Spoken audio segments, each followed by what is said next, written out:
Chapter 5. One of the big changes that has happened to the women since the Middle Ages is skincare. St Clair had very dry skin with little red veins in her cheeks. My mum used to wear a tinted moisturiser.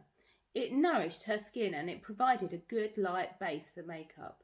She worked on the Clinique counter at Kendall's in Manchester.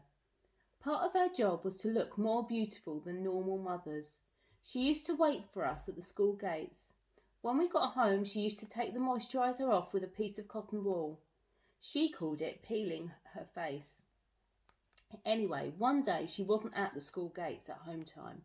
We waited and waited, and the secretary phoned one of the normal mothers who came and took us back to her house instead. After a while, Dad came to collect us and he kept saying thank you and also she's in the best place. We went with Dad to the best place, and to be honest, I couldn't see what was good about it. Mum was not allowed out of bed, the telly was on all the time, and everyone looked miserable. Mum stayed there for weeks and weeks, and she looked more miserable every time we saw her. Her skin was grey and dry like St Clair's. She even had the little veins in her cheeks. In fact, that's where I first became interested in saints. There was a lot of talk about saints at the time. Some of the doctors were saints, some of the nurses were angels. St Rita, patron saint of wives, she was mentioned a lot. St Joseph, patron saint of the chronically ill.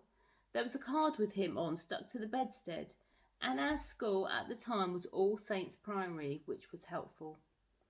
When the three of us were at home on our own, I used to look them up on Google.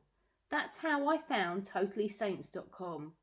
It was good to read about all the miracles they did and to think that things did not always turn out the way you expected.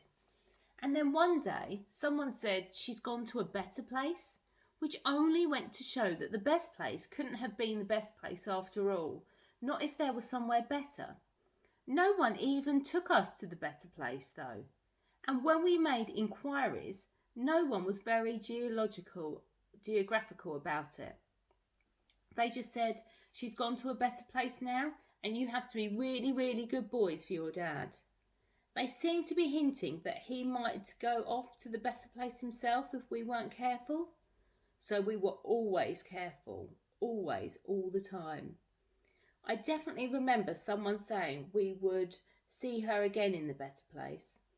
So when the talk of Cromarty Close started, I thought, this must be the better place. Otherwise, why go there?